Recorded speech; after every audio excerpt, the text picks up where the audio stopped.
And we're back with ShrinkChicks. Back with ShrinkChicks.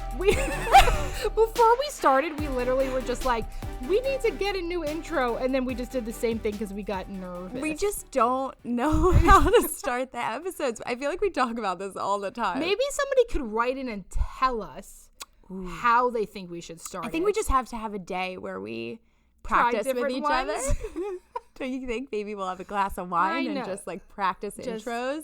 Doesn't that sound like a sick day? It sounds super fun. It's like the most sounds like we have a lot of time. Emmalee, hold on, I'm sorry. Emmalee just told me we have to buy $100 clock, like a big clock, so we can figure out when how long the episode. Okay, I was like, who buys $100 clock?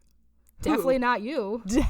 Definitely not me. Who would? Like someone who owns a gym, probably. Right. But a like hotel, maybe. A hotel. A hotel gym. What are those two things together? A hotel, like, but you only have this amount of time to be at this hotel. But if you find yourself being a perfectionist at everything you do, maybe you were parentified growing up. Incredible. Great segue. So let's talk about parentification. Today we're talking about parentification. So parentification, I feel like you maybe hear this word and you're like, I kind of get what that is, right? Or I've heard it on our podcast and you're like, what's that? Right? Okay. So parentification is basically you were given either responsibilities, actual tangible responsibilities like taking care of your siblings or parents or cooking food, maybe, or emotional responsibilities like providing emotional support to other people in your life at too young of an age. So you were introduced to these very adult-like things. So maybe you knew too much about what was happening in your family's financial situation or in their love life, right, or sex in their life. Relationship. The term parentification kind of describes it exactly, is that you're expected to be a parent or you're expected to be an adult before you're ready. So sometimes we'll ask clients, what age did you stop being a child? And often people say 9, 10, 11 years old, that I felt like I really all of a sudden was introduced to a ton of adult things. Hey, and this can happen especially if there is some type of unique atypical circumstance. Let's say you have a parent that got sick at an early age and all of a sudden you had to pick up more responsibility for your siblings, or there was a death at an early age, right? Like anything is a really difficult divorce, anything is can lead on. Another one is adult children of alcoholics, right?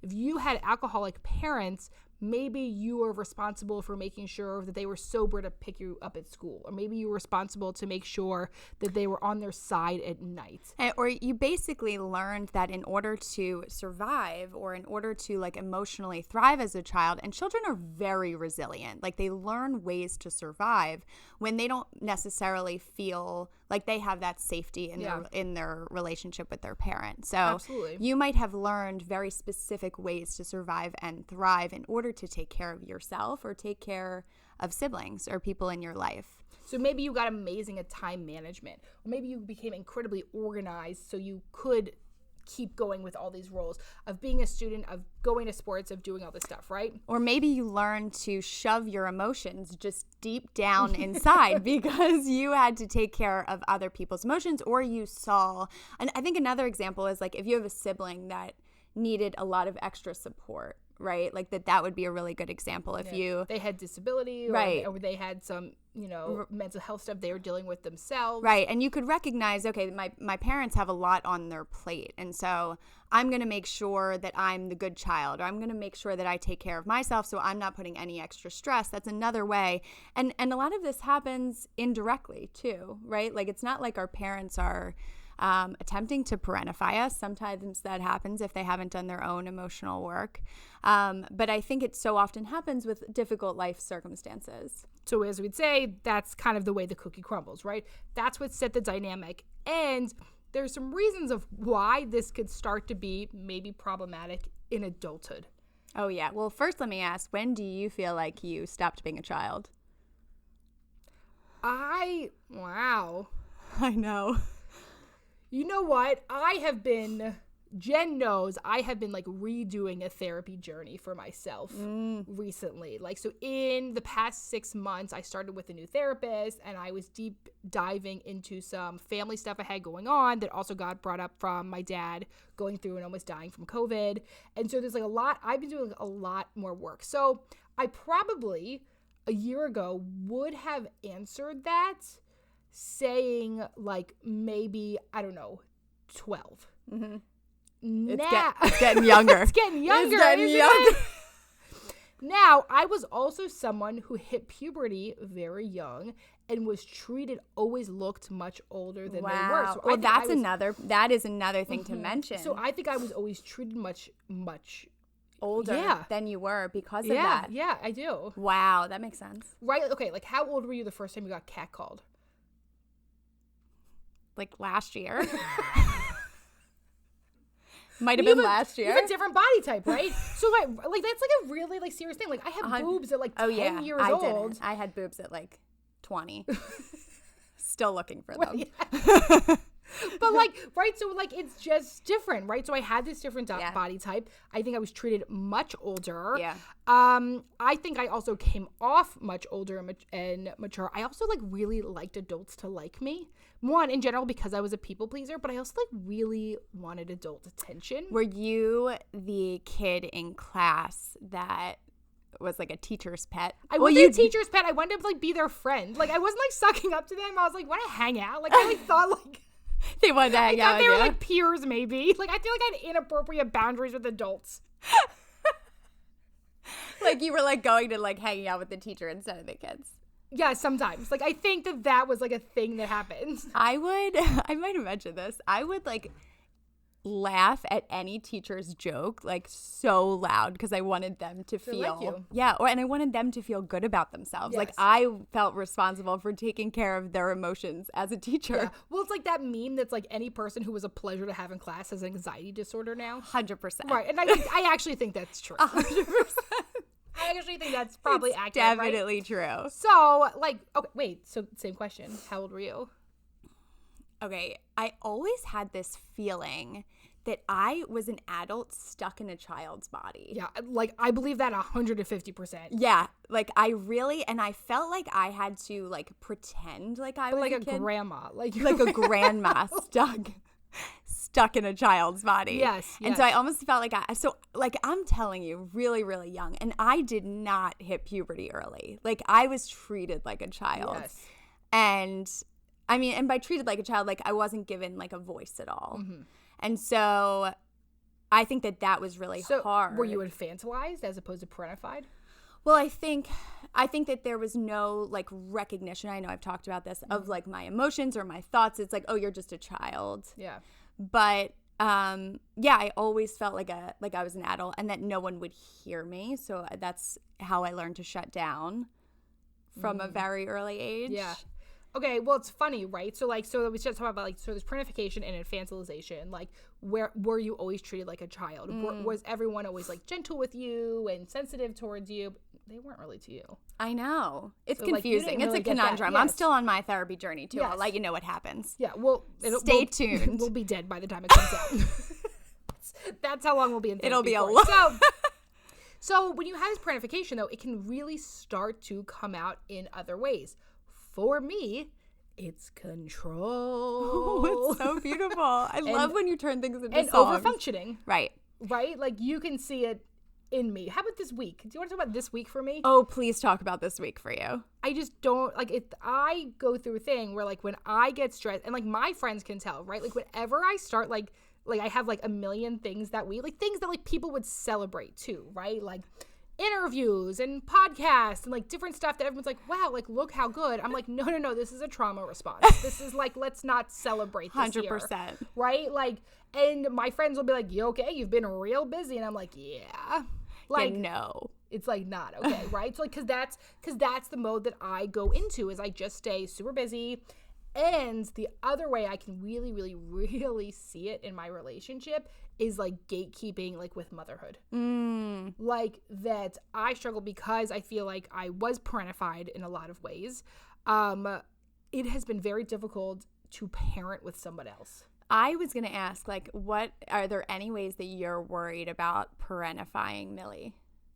It's hard. So right now, Millie's an only child. Right. So often, only children are more parentified simply because they're just around more adults and less kids. And there's like an expectation of like, oh, like fit in with us. Yes, right? Yeah. So fit with our lifestyle. So there's certain things, right? So for only children, a lot of times are treated in a different way. Right. Like that. So yes, do I get worried about it? Here's the thing that my therapist always says to me that I have to remind myself, which is that like she'll end up being fine. Like she'll end up being a badass. Like you do as much as 100%. You can, but you can't like prevent every single thing that happens. If I don't end up having another child, that wasn't from lacking of trying. Right. It's just that it didn't happen for us. Right. So you only do what you can do. But one of the things that I know that happens is for sure gatekeeping in parenthood. Like I really felt like I just knew it so much better than my husband.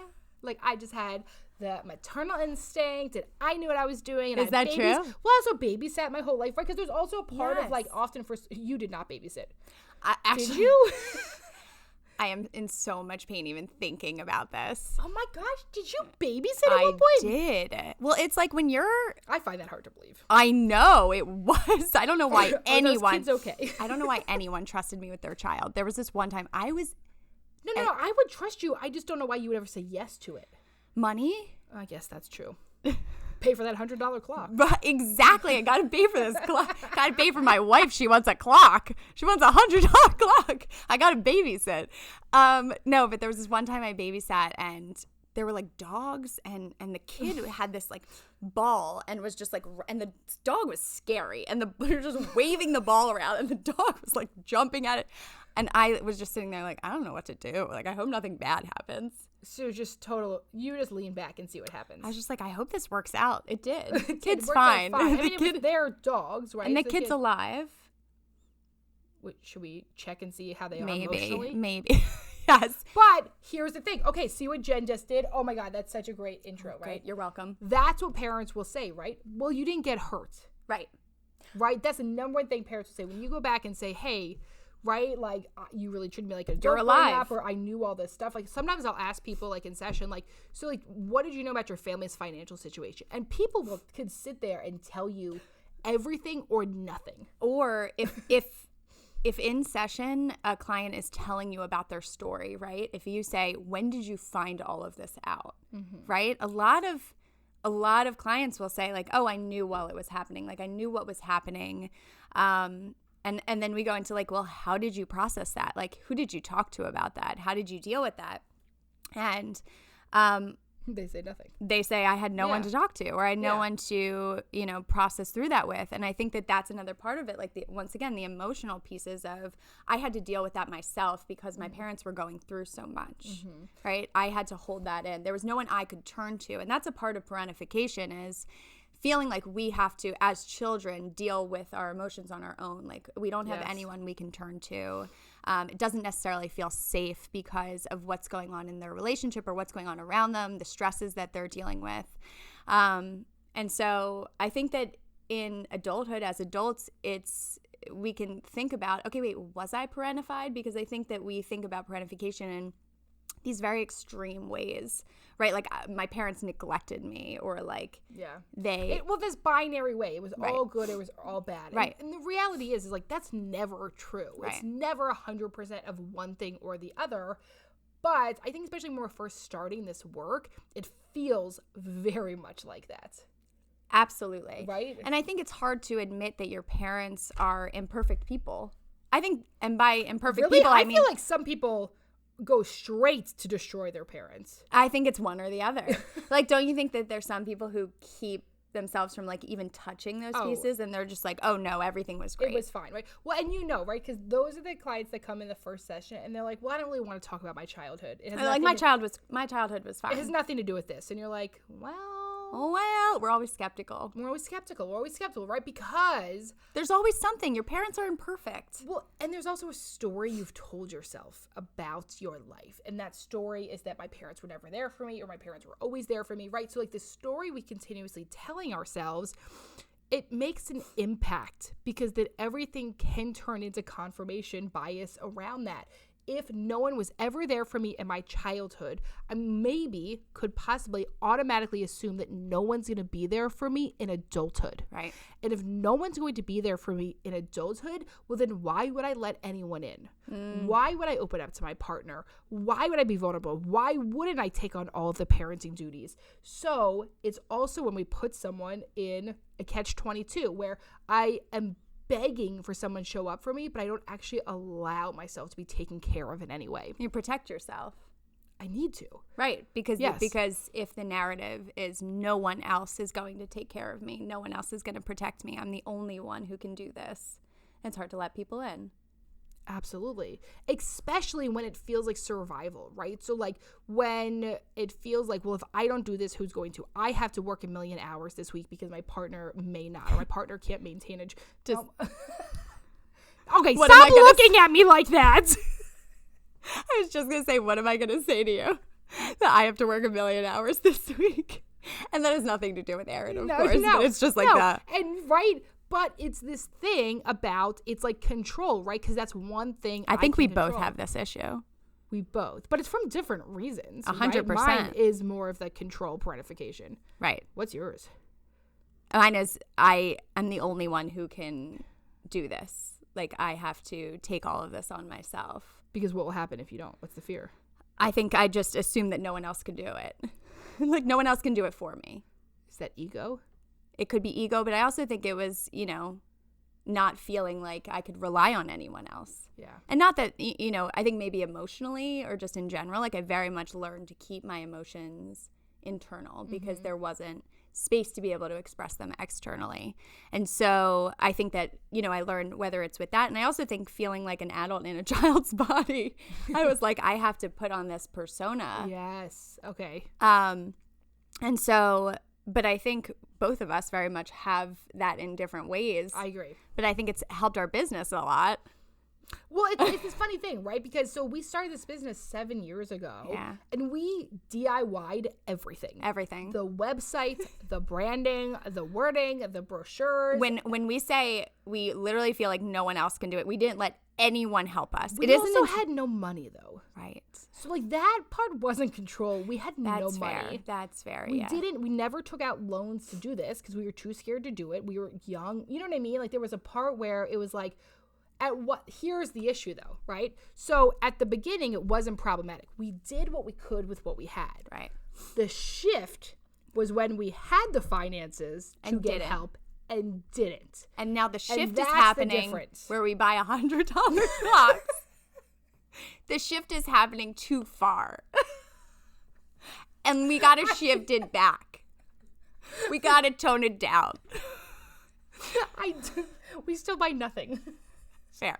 We still literally buy nothing. Okay. We're just going to turn it into a financial episode. It's going to turn into a financial episode of our own relationship.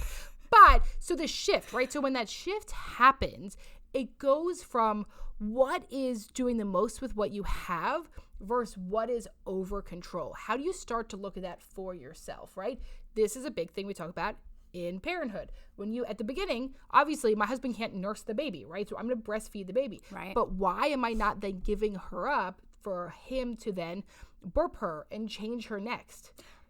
Another way, I'm going to pull it down this way.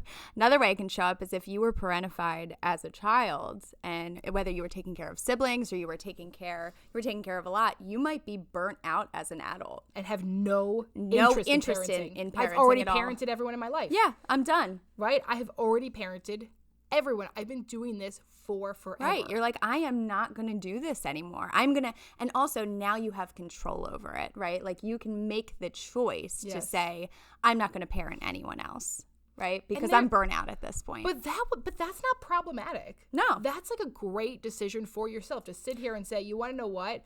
I always followed the rules. I did what I had to do to survive as a child, and this is the choice I'm making for adulthood to give myself the life I never got to do, right? Because the cool thing about that, and the cool thing about starting to identify this, is not like, well, fuck, now I just hate my parents, and what am I supposed to do? Right. The cool part is you can take action.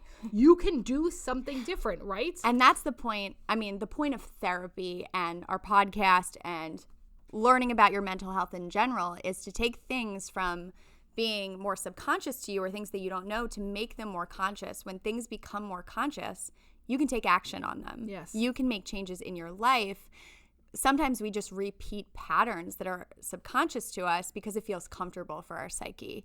And so to be able to change these patterns in your life, because another thing that might happen without you being conscious to it is that if you were parentified as a child, when you become a parent, you might be parentifying your child because you're like, well, this is how my parents parented me. My parents made me do my laundry starting at 10 years old, so it's not a big deal that I'm asking him to do his laundry at 12. Right. Or it might be like, okay, I'm asking you to do something smaller, but like you don't know what I had to deal with growing up, right? I think that happens a lot. It's such a hazing thing. It is a hazing thing. Right? Like this idea of like, well, you don't know how bad I had it. And well, that's true. We should coin a new term, parental hazing. Yes. I mean, I think it's like a real thing, right? So this idea of like, you don't understand how bad I had it. This is nothing compared to what I have to do. It doesn't actually, that is bullshit. Right. Right? That's still real pain someone's experiencing. That's still real loss someone's experiencing, even if it's not as bad as something you had.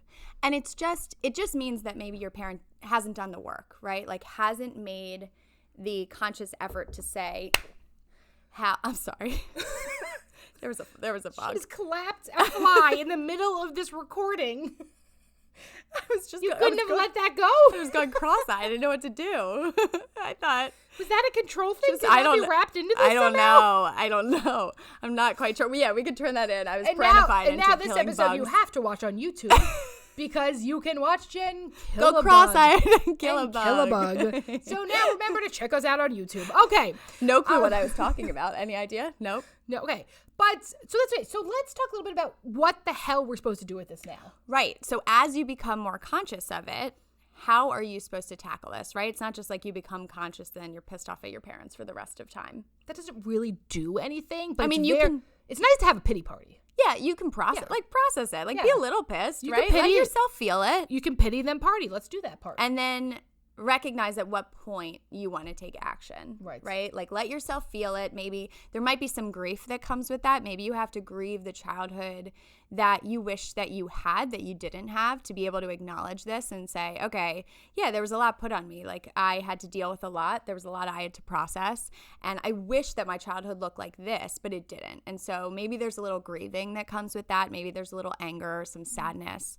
So letting yourself process through some of those difficult emotions might be important before taking action. Then we got to take some action. And then the action that could come after that grief is some of that inner child work of letting yourself be a kid. Oof. Let's say that my parents completely forgot my 7th birthday. Maybe I want to throw myself a 7th birthday party, and I want to have balloons and bubbles and a craft station and a snow cone machine. You just want to have this party now. I was just going to say, well, what would if you were to throw yourself the best party ever, the best like child party, what would it look like? So it would involve water. That's very big for me, right? Oh. So it would be like a pool like party. A dunk tank? No, that's scary. I don't want that's a lack of control. Somebody throws a ball and then not great. And then everyone runs up and just pushes it. I don't like that rude. idea. Yeah. No, I would have probably like a pool party that we're running around and there is no body image, right? So for me, part of that parentification was also being highly aware of my body at a young age because of puberty and because of weight. And so that also takes you from not being a kid, right? Do I allow myself to just jump in the water and play in the sand? Right. Or no, because I'm really busy hiding my stomach. I see. So I think for me, it would be like a totally body positive pool party. That would be my ideal party. That is beautiful. I mean, I could do that, right? So like that's the thing, as an adult, I can make that happen for myself, right? Yo, I am ready for that party. Yeah, I mean, we should do it. I'll bring that. Would actually be like the coolest meet and greet. Why don't we do that? COVID. Right. That's why. Oh, yeah. But so you can start to do some of that inner child work. You can start to say, what is the stuff I did not get as a child that I really, really wanted? How do I give that to myself now? How do I give myself that silliness, that safety, that security, those temper tantrums? Right. If I was in a house where I had to be very reserved with my emotions, maybe it's really important for me to have a lot of space to have temper tantrums and meltdowns. Let yourself feel it. Mm-hmm. And I think that there's a balance there, right? Because I think that it could also be something like if you swing so far the other way where you're like, you have a correction.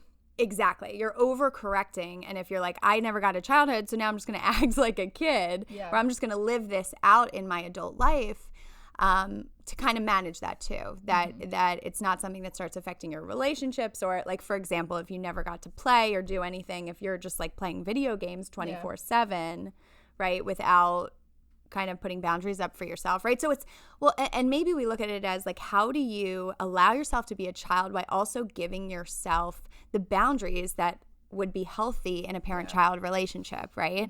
So reparenting yourself by saying, okay, I'm going to let myself be a kid, but I'm also going to give myself these healthy boundaries, because boundaries are safety for kids, right? They help kids feel safe. So how do you create that for yourself so that you can do these things, you can be fun, you can be silly, and you can also set these healthy boundaries for yourself? So, and then the next thing you could really think about is we want you to think about starting to quit your job, whatever your family role is. So if you're the peacekeeper in your family, it's time to write the 2 weeks notice. If I am... I'm like, you should write the 2 weeks notice out. You should totally. That's like a great therapeutic technique. Right. What were the skills I got from this job, and why have I outgrown it? It's time for me to resign here. What would I like to improve upon? How does this job affect me now? How is it? Because when you were growing up, there might have been a reason for that role, right? Like, once again, kids are very resilient. They learn specific ways of survival. And so maybe peacekeeping was your way of surviving. Like, maybe that was your way of feeling like you had to keep the family together, or feeling like you had to diffuse conflict. That might not be working for you anymore, right? Like, that might be something now where you're muting all of your own feelings in order to take care of others. Or maybe you were the family scapegoat and you got in trouble for everything, and everything was always pinned on you. To say, that's a story other people wrote about me, that doesn't have to be my story. So we want you to think about, what is my role in my family, and how do I want to start to resign from this? Now, the next thing that you can really start to do is, how do you start to learn to accept, support, and let go of control? This is something that's been huge for us in the past year. Huge. We are finally accepting, I'm really proud of us. We've done a lot, and we still have a lot to go. We said something the other day to each other. We were like, do we need to hire another person? Yeah. And we're like, we do. Right? And it was, well, you were very resistant. Was I? You didn't like it initially. And then 5 minutes later, you're like, oh, yeah, we do. Like, you always take a few minutes. Always. You're a processor. I always need to process things. It's hard for me to, like the clock, maybe after this, I'll be like, yeah, let's get a clock on the wall. You were never going to let me buy $100 clock. Never. But Jen, if I find discount codes, this is what I do with Jen. When I want something. She's good. And then I'm like, but how many discount codes She's like, I'm really good at finding codes. Actually, my wife. I'm great at couponing. Really good at couponing. Yes. Yep. If I want it, I'll find it. No, but like, yeah, we have finally asked for help, which I think was really hard, but that's very uncomfortable. But because actually getting the help isn't what's uncomfortable, it's the giving up the control and someone doing it differently than you.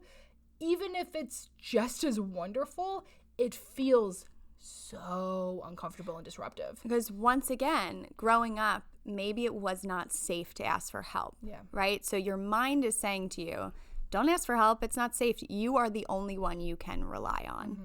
And so that might not be working for you anymore. And it's probably not true. There's probably so many people in your life that you can reach out to, can ask for help, who will be there for you. And you can create safety in those relationships. And you can also heal some of those wounds to be able to reach out and have your support system be there for you in your times of need.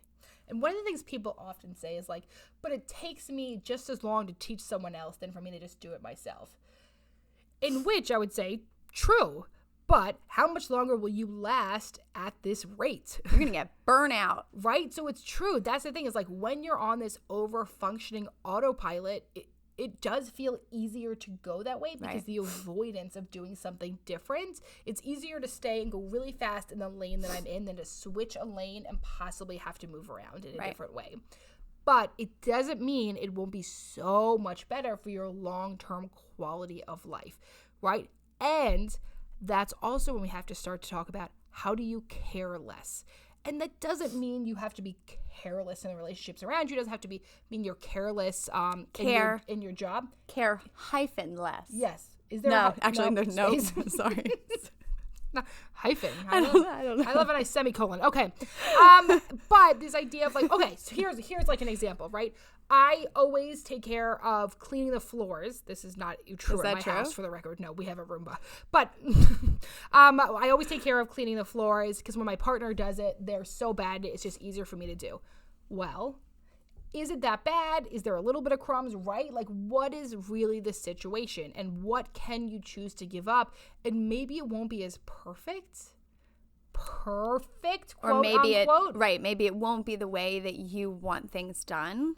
And maybe you have to adjust that as well. Maybe we have to learn to be okay with things a little bit more messy and a little bit more complicated and a little not so streamlined at the beginning. In order to accept the growth that comes with that, right? Yeah. Because then you're allowing someone else to help you. You're allowing someone else to be there for you. And in the end, that is growth, to be able to let, and if it's your partner, to let your partner in and say, okay, how can I let some of this go so that I can let my partner be there for me? Yeah. Right?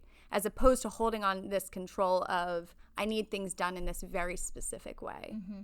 Right? That in and of itself can be a trauma response. Yeah. So with all that, let's do Dear Jen and M. I love it. I'm so excited for Dear Jen and M. So here's our new segment, Dear Jen and M. We're going to read a letter someone wrote into us. And it's completely separate from the topic that we're talking about. It could link back, but we're not going to find out. We haven't talked about this yet, for the record. We just got the letter, and so we're going to read it out, and then we'll talk about it together. Okay. Recently, and all of these... Oh, I'm sorry. I apologize. Still working on this. All of these are kept anonymous, by the way. Dear Jen and M, recently my boyfriend and I have been spending all of our free time helping our families through various life events. Moves, death, birth, literally everything has happened 5 months in both of our families. This leaves us feeling exhausted, which is communicated very clearly to our friends when they ask us how we are. These friends in particular are married and live hours from their families. They also aren't that close to them and might visit them 3 times a year. Our families are within an hour of us, and we are just family first people. These friends will ask us to hang out nonstop, which is sweet, but in this season of our lives, invites or asking to hang out actually causes me more anxiety. They're also the types who want to schedule all-day activities and are always extremely late. How do we handle this? I would love for our friends to know that they are loved, but we really do not have anything to give right now after expending all of our energy elsewhere. I know you have an answer to this. Well, first of all, I think that one of the things that comes up a lot, whether I'm talking to clients or whether I'm hearing some of these letters, is that the way in which that person just described this was very vulnerable. Yeah. Right? And there was just such a level of vulnerability in it that I think is like, you can really connect with that. Well, it's radical honesty, right? I have nothing left, right? It's not that I don't love you. It's not. And I think it's easy for us to get stuck on the right case. And you saw the person starts to do it in the letter. They started to say like, well, it's an all-day event and they're always late. But that's not really it, because there's probably a time in your life that you didn't care about that. Right. What it's about is, I am so depleted. All of my energy is gone, and this is just where I am right now. That's all I have. I think there's an assumption too, right? Like, okay, my friends know that I'm going through this. And so there's an assumption, if they know, then they should know that like we can't hang out, when that's not actually necessarily the case. Like, your friends might believe, oh, maybe they need a distraction from some of those things, right? Like, maybe we should invite them over. Trying to give you some joy. Right. Maybe we can give them some joy, but we all process things differently. And it sounds like for this person, you guys really need time for yourselves. You're too overwhelmed and you need some of that separateness from people. And I think being able to express that in the vulnerable way that you were able to express that in that letter is so essential when you're talking to friends. And I think we so often want to be the peacemaker or play nice or say, yeah, like, absolutely, like, let's hang out, like, let's find a time, right? Like, oh yeah, like, and we plan it far into the future. Emily and I do this all the time with work stuff. Yes. We plan it far into the future, so we're like, okay, maybe then, like, I'll be okay. But like, usually you still have a lot of shit going on. You're still overwhelmed. And so to be able to say to your friends, hey, listen, I have so much going on in my life. I feel very overwhelmed. Like, I miss you so much. I just do not have the space right now to hang out with anyone. I just have too much on my plate. And I think you would say, right, so they said something really important where, like, they want their friends to know they're loved and that they love them and they miss them, right? And you can say that. Right, to say those things of, like, I know you guys have been trying so hard. I love you. You mean so much to me. And it means so much that you've been trying so hard. It, like, really means so much that you guys are reaching out. Really do want to see you at some point. This is just a lot right now. Yeah. I'm so overwhelmed. It has absolutely nothing to do with you. Yeah. And when I'm ready, I will initiate that hangout. At the end of this, we're going to have a big party, but also you do start to hit that stage of life where that the roles switch, where we're all of a sudden taking care of our parents more, maybe, or our parents are taking care of their parents, and so we're taking care of them, right? Yeah. So, like, there's this role switch that happens, that things get real and overly responsible, and it becomes hard to balance it all. And that transition of that launching phase, maybe out of my 20s into my 30s and 40s, can really shock us and can shock our friend group. Yeah, because, and I think that the just transitions in general through time with friends can be jarring. Yeah, absolutely. Right? And it can often feel like a rejection a lot of the time. Like, our friends can be like, okay, if this is changing, there might be some rejection here. They don't like me or they don't want to hang out with me. And I think that friendships change over time because our lives change over time, right? We're all going in different directions. I think the important part is that we stay connected through vulnerability. Yeah. Well, and it's interesting to ask yourself, how would you feel if they didn't invite you and you saw it all online, right? Right. I wonder if that would hurt as much. And maybe it wouldn't. Maybe you're fine with that, and that's something to know. But people are trying to include you, which is this beautiful thing. But I understand how overwhelming that can be, to keep having to say no, and to keep having, it feels like you have to keep asserting yourself, and then people are kind of maybe pushing your boundaries a little bit, which you might already be struggling with your own family. Right. And I like what you said, though, that you say, I will, listen, I love you. I will reach out when we're ready to have these long hangouts. And if you want to stay connected in other ways, or if you feel like you have the space to stay connected in other ways, and truly ask yourself this, like, don't just do it out of guilt. Don't just do it out of fear. Right. So maybe what it is, those hour drives back and forth, you call your friends and check in, right? Maybe you can't make it there for an in-person hangout, but you can leave them a silly message or you can send them memes. Yeah. It's my favorite way of communicating. I mean, it really is the millennial way of communication. It's the best. It is the best. I love when clients bring memes in. I think it's hilarious. Me too. Like, when they make references to it when they're talking about things, it's the greatest. I'm like, yes, I know exactly what meme you're talking about. Yeah, right. Because the best one, though, is that figure that there's fire, and it's like, everything is fine. Right. Because we just feel that all the time. Yeah, often that's what we're feeling. That should be our new logo. No? Then under it would have to say, don't take advice from us. Everything's on fire. Right. Fair. I like that. Maybe we could be like firemen putting it out. Wow, that's actually kind of good. I'm pretty creative. Yeah. So on next week's episodes of ShrinkChicks, putting out fires. I don't know. And making memes. We don't know. I can't remember. We have no clue. Nikki will tell us later. All right. That's it. Listen, parentification. It is not your responsibility to take care of everyone. It is not your responsibility to be the peacekeeper in your family. And you can accept help. You can let go some of that control. It is a lifelong journey. We will attest to that. But work on that insight and awareness to create that action. And we can't wait to talk to you next week on ShrinkChicks. Thanks for tuning in. If this was helpful for you and you think it might be helpful for someone else, send it on over, rate, review, and subscribe. And check us out on YouTube. Check us out on YouTube.